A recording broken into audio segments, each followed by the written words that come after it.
तो welcome back students. देखो, ये एक नया क्वेश्चन है, ब्यूटीफुल क्वेश्चन है। इसको आप कई तरीके से सोच सकते हो, है ना। तो देखो, पहला तरीका देखते हैं ना। पहले तो just let me choose a colour. या दिस विल बी फाइन। तो देखो, 0 से 1 लिमिट दी हुई है ना, 0 से 1। और बोला है ये कुछ इस तरह का फंक्शन दिया हुआ है। और ये क्या है? ग्रेटेस्ट इंटीजर फंक्शन है, right. Greatest integer function.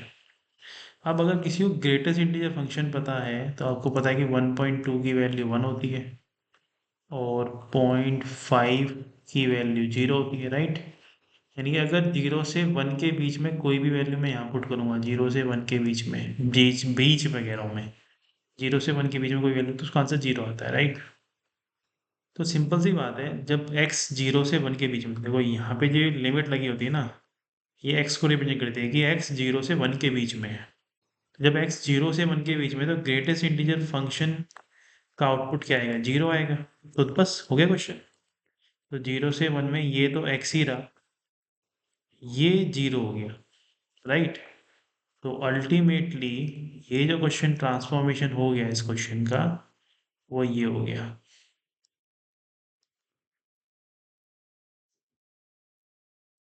e की पावर x dx। अब e की पावर x का इंटीग्रेशन e की पावर x ही होता है, लिमिट रख दो बस।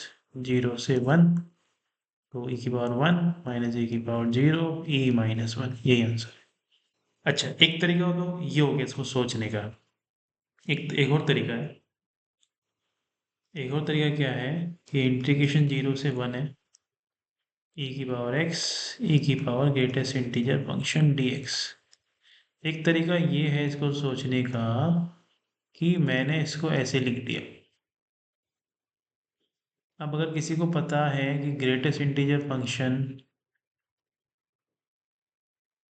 और फ्रैक्शनल पार्ट ऑफ x मिलके x बनाते हैं, तो फ्रैक्शनल पार्ट ऑफ x कितना होगा? x minus greatest integer of x होगा, राइट, है ना। तो यहाँ से रिप्लेस कर दो इस फंक्शन को, मतलब फंक्शन चेंज कर रहा हूँ बस, है ना। ऐसे भी कुछ लोग करते हैं। इम्पोर्टेंट वैसे यही है फ्रैक्शनल पार्ट वाला, क्योंकि कभी कभी वो क्या करेगा, ये तो मैंने 1 दे दिया सिंपल आपको, मैं 3 दे दूंगा, मैं 2.5 दे दूंगा, मैं कुछ भी दे सकता हूँ, इस 1 को चेंज कर सकता हूँ मैं, 2 भी दे सकता हूँ, 3 भी दे सकता हूँ, तो वो आपकी मर्जी है, आप कैसे करना है, राइट। ओके, तो ये बन गया fractional part of X.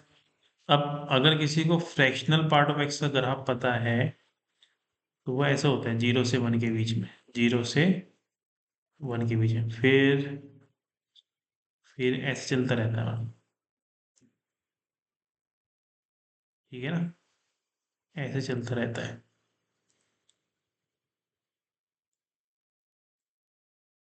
Right, ऐसे कंटिन्यू करेगा।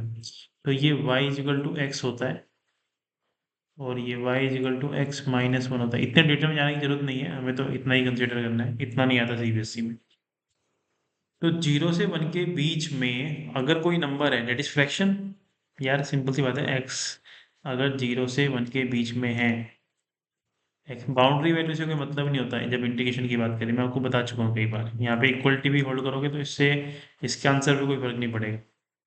तो मैं कह रहा हूँ कि 0 से 1 के बीच में एक्स होता है, तो वो फ्रैक्शन नंबर ही है, और ये फ्रैक्शन नंबर ही देता है fractional part of X, right. Fractional part of X ही है, फ्रैक्शन पार्ट ही है, तो इसका मतलब वो एक्स ही आएगा आउटपुट। मतलब समझो, अगर मैंने 1/2 रखा है यहाँ और मैंने इसका फ्रैक्शन पार्ट निकाला, तो 1/2 ही आंसर आएगा ना।